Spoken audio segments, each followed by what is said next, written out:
Boa noite. Estamos mais uma vez nesse espaço da UOL TV e das redes sociais para discutir a realidade brasileira e latino-americana. A minha convidada de hoje é escritora, filósofa e feminista. Está na linha de frente da defesa da igualdade racial e de gênero. Boa noite, Djamila Ribeiro. Boa noite. Muito prazer em estar aqui com você. Prazer é meu. Bom, você teve alguns livros agora traduzidos para o francês e lançados na França e na Bélgica. Livros que já, evidentemente, tinham sido lançados no Brasil sobre lugar de fala e feminismo negro. Eu queria começar perguntando para você, porque é um conceito, de certa maneira, controverso ainda e muitas vezes não compreendido.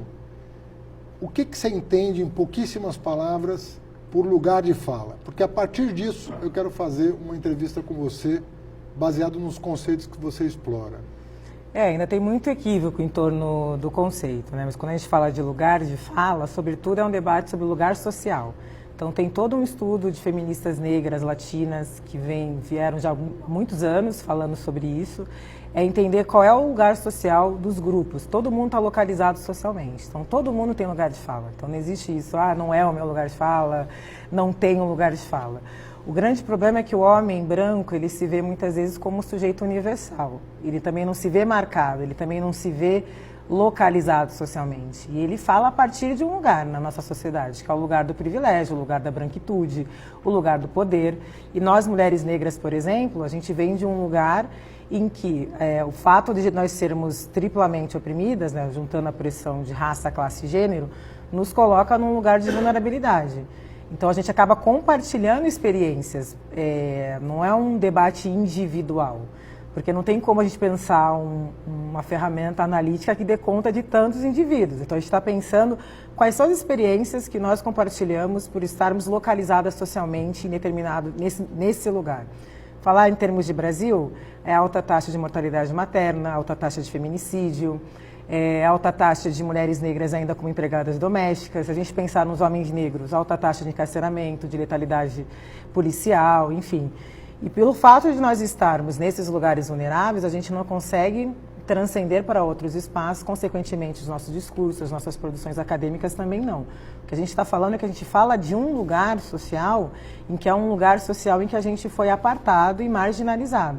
Né? E existem grupos que falam de lugares sociais onde esses lugares foram criados historicamente a partir da opressão desses grupos, e esses grupos eles acabam não enxergando outras realidades dos outros grupos sociais. Eles enxergam somente a sua realidade, porque convivem sempre entre eles, não discutem a questão que não os atinge diretamente. Então não é o que cada um pode falar, o que a gente está falando é que cada um está localizado socialmente e fala a partir desse lugar.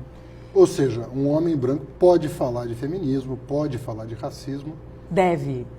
Então, deveria falar. Isso que eu queria. E em que termos esse diálogo pode ser estabelecido? Porque eu posso pensar na situação de um homem branco muito explorado, por exemplo, no campo. Né? Sim. Ou eu posso falar de um indígena que está, de um homem indígena, portanto não branco, que está numa situação de reserva demarcada, com seus direitos assegurados. Ou seja, eu posso falar de várias perspectivas.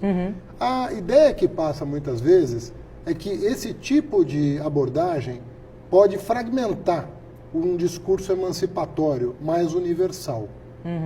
Como que você dialoga com essa preocupação que parece a todos legítima, né? Pensar em termos universais, isso está em contradição com pensar em termos que eu poderia chamar de particularistas? Ou seja, existe antagonismo entre isso, ou você consegue pensar nessas duas dimensões associadas? Eu acho que depende do que a gente está entendendo por universal, né? A nossa crítica é que esse universal é pensado a partir do homem branco.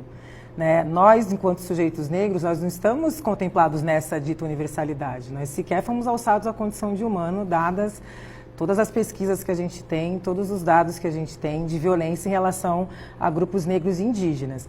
Não fragmenta, porque o que me interessa é o que a gente ainda compartilha em comum enquanto grupo por conta de estar localizado nesse lugar. Isso não quer dizer que não existam negros classe média. Isso não quer dizer que não existam brancos pobres. A gente está falando, o nosso debate ele é estrutural. A gente não está falando das exceções, a gente está falando ainda da realidade da maioria. Não é um debate que eu estou discutindo que existem mulheres em situações de privilégio. O que eu estou discutindo é o resultado da maioria, um debate estrutural. E estruturalmente falando, esses grupos ainda estão em lugares de vulnerabilidade. O que nos interessa é quais são as experiências que a gente ainda compartilha por estar localizado socialmente nesse grupo. Então, não tem como a gente negar que existe uma alta taxa de letalidade de jovens negros no Brasil, que não dá para a gente negar que existe uma alta taxa de feminicídio. É isso que nos interessa, e não as exceções. E aí eu acho que não fragmenta é justamente ao contrário, porque a gente traz para a visibilidade a realidade de grupos que são invisíveis, né? As feministas negras, elas falam da importância de nomear. Se a gente não nomeia uma realidade, como é que a gente vai pensar em solução para algo que sequer foi nomeado? Né? Então, por exemplo, pensar a política do Transcidadania, que é uma política que foi muito importante em São Paulo. Muitas vezes as pessoas dizem, mas essa é uma política identitária, está pensando no particular, está pensando só num grupo. Só que o Brasil é campeão mundial em assassinato de pessoas trans e travestis. Quando a gente melhora a vida de grupos vulneráveis, quando a gente melhora o índice de desenvolvimento humano de grupos vulneráveis, a gente melhora o índice de desenvolvimento humano de uma cidade. A gente melhora o índice de desenvolvimento humano de um país. É justamente ao contrário. Quando a gente traz essas pessoas para a visibilidade e melhora a vida dessas pessoas, aí sim a gente está pensando, ampliando, inclusive, o que a gente entende de universal. Senão a gente continua fragmentando, porque a sociedade ela já é fragmentada, né? A gente tem na pirâmide social o homem branco no topo, a mulher negra na base. Quando a gente nomeia, a gente está justamente combatendo uma divisão que já está posta. Né? É justamente ao contrário, senão a gente continua falando só de um grupo e invisibilizando a maioria da população que ainda vive em situações subhumanas, que sequer foram alçadas à condição de humanidade. Você, portanto, você vê como artificial, em certa medida, a oposição que existe entre debate sobre classe e debates identitários. Se eu estou entendendo o teu argumento, você está dizendo, essas coisas têm que caminhar juntas. Exatamente. Eu não posso separar uma da outra em condições estruturais específicas. Exatamente, que é o que as feministas negras estão propondo quando discutem a interseccionalidade. Não dá para pensar raça no Brasil descolado de classe e descolado de gênero, fazer esse debate separado, como muitas vezes acontece. Então, no Brasil, as pessoas falam, o debate é de classe. Ele é de classe, mas ele é de raça. Os negros são pobres porque são negros. É um país que teve mais de 3 séculos de escravidão, em que as pessoas negras não tiveram acesso a trabalho, a cidadania, a dignidade, tantas coisas que a gente pode falar. Então, não tem como eu pensar o debate de classe descolado do debate de raça e de gênero. Se mulheres negras são a base da pirâmide, significa que a opressão de classe, de raça e gênero as colocam nesse lugar. São sobrepostas, de certa maneira. Elas trabalham combinadas, de maneira entrecruzadas, e não tem como, por exemplo, eu como mulher negra escolher contra qual opressão eu vou lutar. Né? Se o conjunto dessas opressões é que me colocam nesse lugar. Então, acho que o debate, muitas vezes a gente discute quando a gente está falando mais ou menos quase a mesma coisa. O que a gente está dizendo como mulheres negras não tem como a gente eleger qual opressão é mais importante. Se a gente luta contra uma opressão e reforça a outra, a gente está alimentando a mesma estrutura. É um debate, sobretudo, estrutural, de como as opressões estruturais colocam determinados grupos em situações de vulnerabilidade. Então, não é entender que não tem como escolher qual opressão é mais importante, porque elas agem de maneira conjuntas e violentam esses grupos de maneira conjunta. Ou seja, nas condições locais, pelo menos do Brasil, você diria que intolerância e desigualdade, não existe hierarquia entre esses conceitos. Eles são igualmente repressores, opressores, e você precisa combatê-los, de certa maneira, a partir de um todo estrutural. De um todo estrutural. Acho que é isso que falta muitas vezes. Por exemplo, quando a gente pensa, tinha um programa Juventude Viva, né, voltado para a juventude negra. Por que é voltado para a juventude negra? Porque é a juventude que é mais violentada. Se não se pensa um programa para esses jovens negros, eles vão continuar apartados. A gente precisa trazer esses jovens para a humanidade, né, que é o conceito do Foucault, deixar morrer. Se a gente não fala, a gente deixa morrer. Se a gente sabe que existem grupos passando por situações de extrema violência, a gente não nomeia, não pensa políticas públicas, não pensa em maneiras de melhorar a vida dessas pessoas, essas pessoas vão continuar morrendo, é o que a gente chama de necropolítica, que o filósofo camaronês também, o Achille Mbembe, vai falar. Então, é imprescindível a gente nomear essas realidades para combater essa divisão que as opressões estruturais causaram. A gente não tem poder para dividir. Nós, enquanto grupos oprimidos, a gente não tem poder nenhum para dividir a sociedade, ela já é dividida. O que a gente está falando é, a nossa vida também importa. Então, é imprescindível que também sejam nomeados esses problemas para que para que nós possamos ser visíveis, né? E assim se pensar políticas que vão de fato incidir na vida dessas pessoas. Tem uma dimensão internacional esse pensamento? Ou seja, e como é que ela se desdobra internacionalmente? O próprio conceito de interseccionalidade, ele foi, apesar de já ser estudado há muito tempo por muitas feministas negras, ele ganha um nome mesmo em 89 pela Kimberly Crenshaw, que é uma teórica estadunidense, né? E justamente foi ela analisando, ela é uma teórica do direito, professora da Universidade de Colômbia, ela está justamente analisando um caso da General Motors, que mulheres negras acionaram juridicamente a General Motors, porque a General Motors empregava homens negros para trabalhar nas funções mais de manutenção, nas funções mais braçais, e empregavam mulheres brancas para as funções como secretárias, por exemplo. E as mulheres negras ficavam de fora. E as mulheres negras acionam judicialmente a General Motors para dizer, olha, a gente não consegue emprego porque nós não somos nem homens negros e nem mulheres brancas. Elas perdem a ação porque o juiz entendeu, não há discriminação porque homens negros estão trabalhando e mulheres brancas estão trabalhando. Então a gente universaliza a questão negra pelo homem e a questão da mulher pela mulher branca. Né? E essas mulheres ficaram de fora. Então é aí que ela cunha o conceito da interseccionalidade para pensar. A gente precisa pensar essas encruzilhadas. E os sujeitos que combinam opressões, onde que eles ficam? Né? Mulheres negras no Brasil são 27% da população. Se a gente não pensa nelas, como é que fica? Né, essa situação, se a gente continuar universalizando o gênero na mulher branca e raça no homem negro. Então é um conceito que surge nos Estados Unidos, mas que a gente vem acompanhando como que ele está sendo pensado em termos de políticas públicas em muitos países, como o Uruguai, por exemplo, tem algumas experiências, tem bastante estudiosos falando disso no Uruguai. Na Europa, não conheço tanto, na França não muito, ainda tem um debate muito difícil racial na França. Por que você imagina o interesse das editoras europeias no teu trabalho? O que você acha que inspirou? Na França, porque o debate racial lá é muito difícil. Eles não podem falar em raça na França, porque para eles remonta à Segunda Guerra, a questão da eugenia, então eles acham que isso separa. Sim. E aí a população negra francesa, eu tive a oportunidade de conversar com muitos, sofrem muito com isso, porque para eles todos são franceses, a questão da universalidade. Mas os imigrantes negros ou os próprios negros franceses que já nasceram na França continuam apartados, continuam morando nas periferias, são os que têm menos acesso às oportunidades.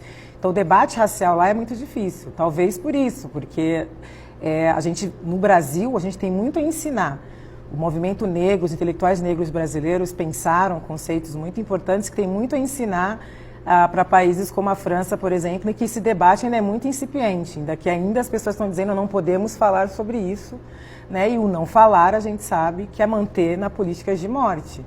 Então acho que por isso que acho que as pessoas estão interessadas em saber como a gente fala. Isso no Brasil já não é uma grande questão, né? Na França é uma grande questão. Na Alemanha eu dei uma aula lá na Universidade de Goethe, em Frankfurt, que eu levei Lélia Gonzalez, que é uma intelectual negra brasileira, e as pessoas ficaram muito chocadas, né? Nossa, vocês já estavam estudando isso? Eu falei, na década de 80 e 90. Então, como tem também essa questão do Brasil ficar apartado, nossa produção intelectual não ser exportada, a gente ainda ser muito visto como um quintal, muitas vezes, do mundo, as pessoas ainda se surpreendem quando, eu acho que na América do Sul, essa discussão ela é muito mais avançada do que em muitos países da Europa. Qual a tua avaliação sobre o que aconteceu no Brasil em relação à questão do negro, da negra? O que você, como mulher negra, avaliaria esse período histórico? Nos últimos anos, eu acho que é inegável, sobretudo quando a gente faz o debate sobre educação, acesso à educação, o quanto que mudou a realidade, né? A própria lei de cotas em todas as universidades federais. Acho que até anterior, né? A UERJ foi a primeira universidade a adotar cotas em 2001, a UNB em 2004, e quanto que isso mudou significativamente a vida de parte da população negra, né? Eu, por exemplo, faço parte dessa geração que teve acesso a políticas públicas na área da educação. Eu estudei na Unifesp, num campus de Humanas, em Guarulhos, que foi criado em 2007, né? Eu sou da turma de 2008. Então, isso, inegavelmente, né, foi a mudança muito significativa de quebrar alguns ciclos, né, e, de fato, a gente poder ter acesso, não só acesso, mas a permanência na universidade. A própria expansão das universidades públicas, programas como o ProUni, inegavelmente afetou positivamente a vida da população negra periférica no Brasil nos últimos anos e formou uma geração de pessoas que, a maioria, é a primeira que teve acesso à universidade. Eu sou a primeira pessoa da minha família a ter tido acesso à universidade, né, e sair da universidade com mestrado. Então, acho que é inegável que a gente vê hoje, né, esse retrocesso todo. A gente sabe que isso vai impactar diretamente a vida desses grupos que finalmente estavam tendo a oportunidade de ter o ensino superior. Acho que a própria PEC das domésticas também é uma grande vitória, sobretudo porque a gente está falando de uma profissão em que a maioria das mulheres são negras, por volta de 5 milhões de mulheres negras hoje no Brasil são domésticas, o quanto que isso impactou, né, no sentido de garantir direitos para essa categoria, num país que ainda tem essa visão da casa grande senzala, e o escândalo que foi no Brasil, porque se queria equiparar o trabalho doméstico com qualquer outro trabalho, né? Então, isso é dignidade também para as mulheres negras, porque a gente sabe que são elas ainda que estão majoritariamente ocupando esses espaços, né? Eu sou filha de uma empregada doméstica, o ciclo do trabalho doméstico foi quebrado na minha geração. E a gente só quebra esses ciclos quando a gente, de fato, cria oportunidades, quando se criam políticas públicas que, de fato, vão incidir na vida desses grupos. Você sabe que na Prefeitura de São Paulo, você foi subsecretária, na nossa gestão nós abordamos empresários para tentar estabelecer uma política, né, uma política afirmativa de alguma maneira. Né? Não queríamos, de jeito nenhum, prejudicar os negócios, como não prejudicamos as universidades com acesso do negro. Pelo contrário, os dados mostram que o acesso democratizado melhorou a qualidade das instituições. Nós entendíamos e entendemos que isso também aconteceria com o mercado de trabalho. As empresas se tornariam melhores por serem mais diversas. Sim. Estranhamente, eu não sei se é estranho para você também, mas nós encontramos muito mais receptividade por parte das multinacionais do que das empresas nacionais a esse apelo de formulação de políticas afirmativas. Você tem uma explicação para isso? Ou você acha que isso foi uma impressão só? Ou é real? Pode ser real, porque essas multinacionais, muitas vezes nos seus países de origem, elas têm essas políticas. Essa aqui é uma questão muito interessante. Muitas vezes essas empresas nos seus países de origem têm essas políticas, mas chegam aqui no Brasil e acabam não seguindo, né? Então, elas têm mais facilidade, porque a grande maioria já aplica nos seus países, porque existem políticas lá que as obrigam a aplicar. Né? E no Brasil, a gente tem essa resistência, essa mentalidade colonial extremamente difícil de ser superada. Então, não é uma questão de ser melhor ou pior, é uma questão de empresas que já vivem isso em outros países. Nos Estados Unidos, por exemplo, existem várias dessas políticas, em outros países existem, no Canadá, enfim. Então, nos seus países de origem, elas já estão habituadas a fazer. Né? Então, acho que essa é a diferença. Né? Claro que é importante também falar que no campo público existiram políticas, né, como a lei federal, nos concursos públicos, isso é importante para, de fato, refletir, né, e absorver essas pessoas que tiveram acesso à universidade. Sem criar essas políticas, infelizmente as pessoas não vão fazer de bom grado, porque vão entender a importância disso. Hoje eu vejo mais empresas aderindo a programas de diversidade. Existem muitos especialistas, como a Cida Bento, que é uma grande especialista nessa área, que vem trabalhando com isso há muito tempo com as empresas para trabalhar a desigualdade racial no trabalho. Existem organizações que fazem isso, acho que é importante falar. Acho que o CERT, que é uma organização coordenada pela Cida Bento, é uma organização que vem há muitas décadas propondo esse tipo de políticas afirmativas, mas claro que, no geral, ainda as coisas são muito incipientes. toda a complexidade que é a sociedade brasileira, nós elegemos um presidente que não consegue esconder, ainda que tenha tentado, às vezes tente, esconder os seus problemas psicológicos com mulher, com negro, com nordestino. Enfim, ele tem uma dificuldade de trabalhar o conceito de diferença. Você acha que houve também, na eleição de 2018, uma certa reação por parte daqueles que viam com preocupação esse movimento mais radical do ponto de vista democrático, de efetivamente olhar para todos os brasileiros? Você sentiu isso como mulher negra na sua interação com os seus pares, né, com outras mulheres, com outros negros? Isso era perceptível? A gente entende que é também uma resposta a esses avanços que existiram nos últimos anos. Costumo dizer que nos últimos anos a gente viveu algumas marolas, umas ondas progressistas, e aí veio de novo as coisas para voltar como era antes, né? Então a gente percebe também que é uma reação a esses avanços, junto com todo o discurso midiático de criminalização do PT, que existiu, e tantas outras coisas, né? Mas, de fato, é uma resposta a isso. É como se dissessem, voltem para os seus lugares, né? Já avançou demais. E, infelizmente, é isso que dói muito na gente, de sentir que esse processo está sendo barrado, o corte de verba nas universidades públicas, esse projeto, na verdade, de universidade pública que se quer implementar, em relação à titulação de terras de quilombolas, em relação aos povos indígenas. A gente sente que isso, de fato, é uma resposta a esses avanços que existiram nos últimos anos no Rio de Janeiro. Nesse governo no estadual, nunca se matou tanto. Agora, a gente pegando o primeiro semestre no Rio de Janeiro, como que a polícia carioca está matando no Rio de Janeiro.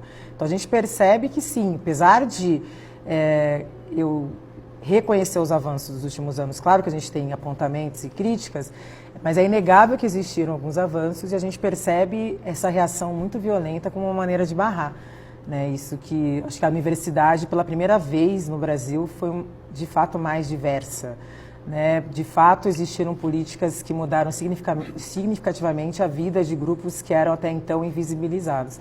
Então, a gente percebe, até pela própria, como as pessoas se sentem, estão se sentindo mais à vontade, né, e muito mais confortável para falar coisas que elas não falariam há pouco tempo atrás, né, de coisas misóginas, racistas, como parece que falar isso é ser cool, bacaninha, é ser contra o mimimi das feministas, se colocou essa questão como ser uma pessoa que tem coragem de enfrentar o politicamente correto. Acabou existindo essa inversão, né, de valores, as pessoas estão se sentindo muito mais confortáveis, autorizadas, a palavra é essa, autorizadas para fazer coisas que há um tempo atrás elas não teriam. Que pode ser atropelar um sem terra. Exatamente, né? Como aconteceu. Dar um tiro do helicóptero. E assim agredir né? um rapaz gay na Paulista. Chamar de que Paraíba acabou. Todos os nordestinos e assim vai. Né? Exatamente, se referir a quilombolas como arrobas, falar coisas misóginas para mulheres extremamente violentas que remetem à violência sexual.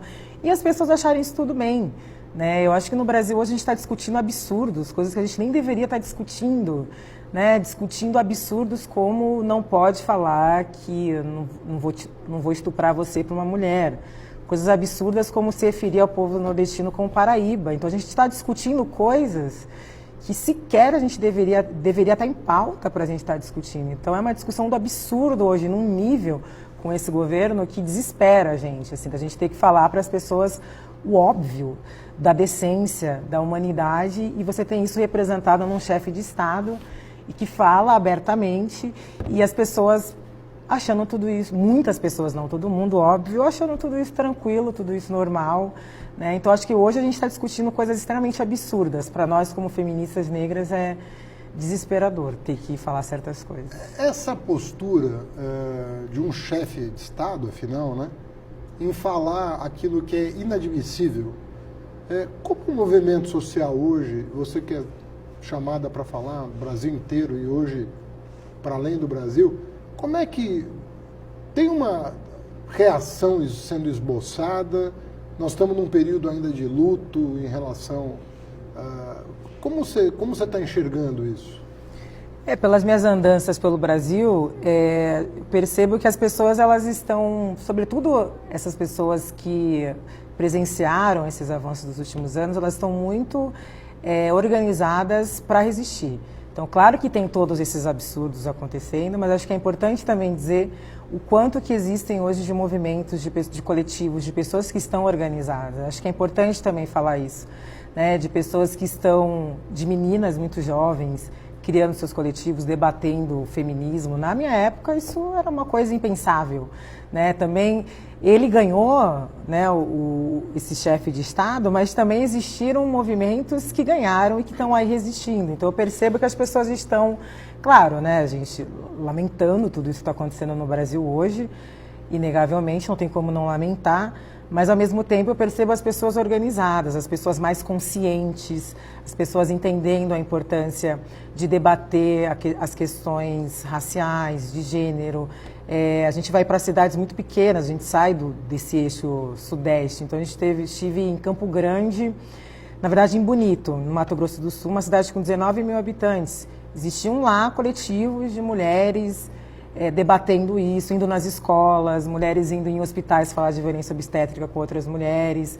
Estive no Acre também, vi vários movimentos ribeirinhos. Então, acho que é importante também a gente falar que muitas pessoas estão atentas ao que está acontecendo e, mais do que isso, estão criando estratégias de mobilização e estratégias de resistência também a tudo isso que está acontecendo no Brasil hoje. Como é que é para você assistir ou ver uma pessoa negra muitas vezes defendendo o ponto de vista simetricamente oposto ao teu? Como é que você percebe isso? Então eu enxergo como, primeiro, eu não tenho que dar resposta sobre aquela pessoa, até porque os homens brancos não são cobrados porque o Bolsonaro é presidente, então por que eu vou ser cobrada porque tem uma pessoa negra reacionária? E segundo ponto, entendendo essa nossa diversidade, porque somos humanos e somos complexos, eu estou num outro campo e eu vou combater sim politicamente o que aquela pessoa propõe.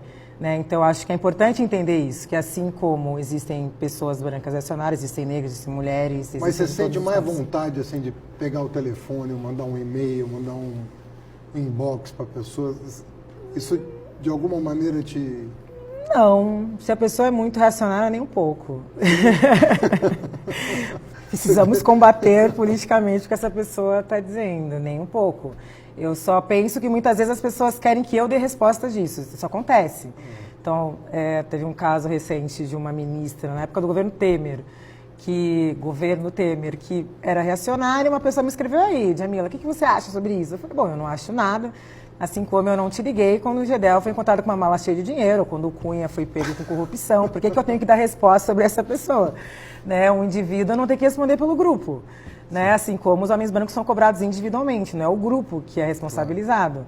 Né? Mas acredito que eu estou em outro campo e acho que a gente tem que combater politicamente o discurso dessa pessoa, porque vai totalmente. Por isso que a representatividade ela é importante, mas ela tem limites. A gente também não pode cair no discurso raso da representatividade. Sim. Então, a pessoa, para representar de fato, precisa estar de acordo com as reivindicações históricas daquele grupo por dignidade, por humanidade, por políticas públicas. Então, não basta ser mulher.